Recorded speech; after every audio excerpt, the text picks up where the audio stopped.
Very, very amazing. This is amazing what this woman has come up with. I don't know how she lost. I maybe that was fixed. I don't know. Hell. All right, go ahead, hit it. AI is kind of a fancy thing. It's, first of all, it's 2 letters. It means artificial intelligence. But ultimately what it is it's about machine learning. And so the machine is taught. And part of the issue here is what information is going into the machine that will then determine, and we can predict then, if we think about what information is going in, what then will be produced in terms of decisions and opinions that may be made through that process. What you just said is one of the most insanely idiotic things I have ever heard. At no point in your rambling, incoherent response were you even close to anything that could be considered a rational thought. Everyone in this room is now dumber for having listened to it. I award you no points, and may God have mercy on your soul.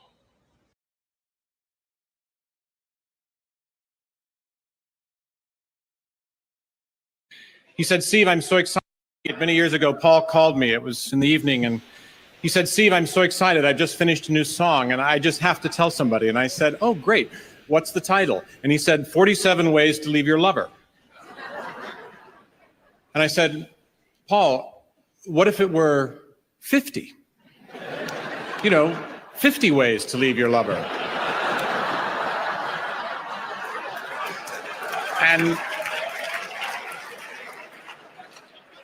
And there was a long pause.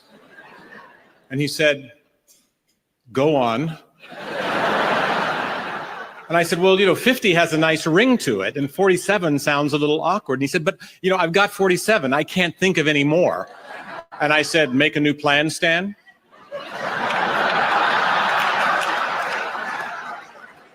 And he said, 48. He said, don't need to be coy, Roy. Drop off the key, Lee. He said, okay, 50, great. Hey, thanks. And I'm sorry if I interrupted anything. I said, don't worry, I was just here cooking a chicken. And he said, oh, really, how are you preparing it?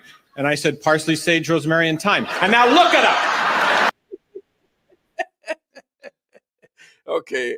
All right. Well, I hope you like this stuff. I mean, let me know, because I love it. I think it's funnier as hell. Now, my wife, were you laughing? Well, the first time or two, yeah. Yeah, well, okay. Well, not everybody listens at the same time. So what are you going to do? All right. So anyways, let's go back to whatever I found interesting this week. The Supreme Court of the United States is to hear the Ryan Zinke case. Prosecutors offered him $5 million to settle. He's the guy that did not take Trump's what do you call that? Pardon. He didn't take it. It kept him eligible now to sue the government, because normally what they'll do is, if you accept the pardon, then they'll say, oh yeah, well, that covers everything, when it absolutely doesn't. But he refused it. So and the Judge Boasberg, that was his job. That probably sounds familiar. He just closed the case down. I guess that was kind of a mistake. So, he could have made restitution and stuff like that, but no, he just shut the case down, trying to shut him down, as he did the whole trial. And now they've got people on it.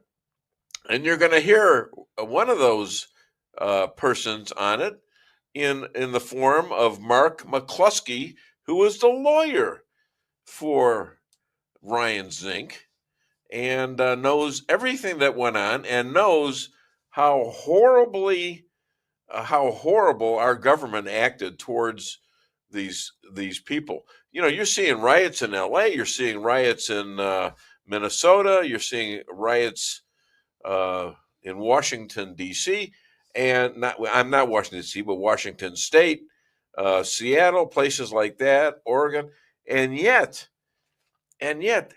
nobody was killed other than people in some flashbang situations from the cops, and I think there was just one or two others that were killed from them not doing anything wrong. And then there was Ashley Babbitt, who was shot by the head of the security of the cops for the Congress. So this is what you got, and he knows everything about this. He is co-lawyering with Peter Tickton, who is Trump's best friend. All right, and Peter Tickton is really doing a lot of research on this, and this will be. I don't know why it's not out yet. It ought to be out, but we'll see if we can get a little more information out of Mark McCloskey here in less than an hour, right? About 45 minutes, right? I know they're coming on in like 12 minutes. McCloskey's are. Oh, they're at 9:30. Mm-hmm. Oh, Chris is at 10. Oh, well, this was a great introduction then. Yeah. I love Chris too. He's great, but I got him mixed up. Yeah, Chris is coming on at 10. I got that wrong.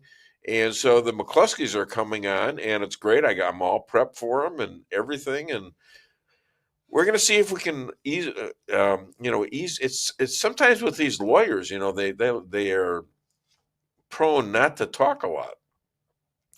And now I go way back with the fact that Mark McCloskey was good friends with my lawyer who has died, a guy named Chuck Tote, very famous lawyer. Good friend to us and our family, and we did a lot of great work together. Am I wrong? I think you just got divorces with him, didn't you? Well, it was good work. I don't follow, but go ahead. No. Well, I mean, it's going to happen. I mean, who hasn't been divorced in this room? Hello.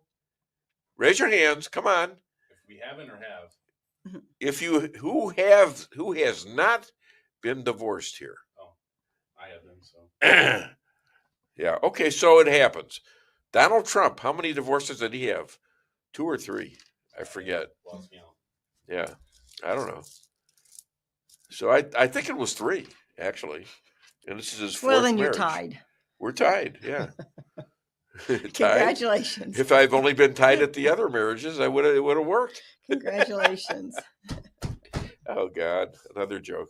All right, here we go. So anyway, it's just wrong. Well, we got to have a lot of laughs. Come on, the world is like not a great place. Okay, so let's do commercials, and then we'll come back, have a couple minutes, and then we'll get on the phone with McCloskey.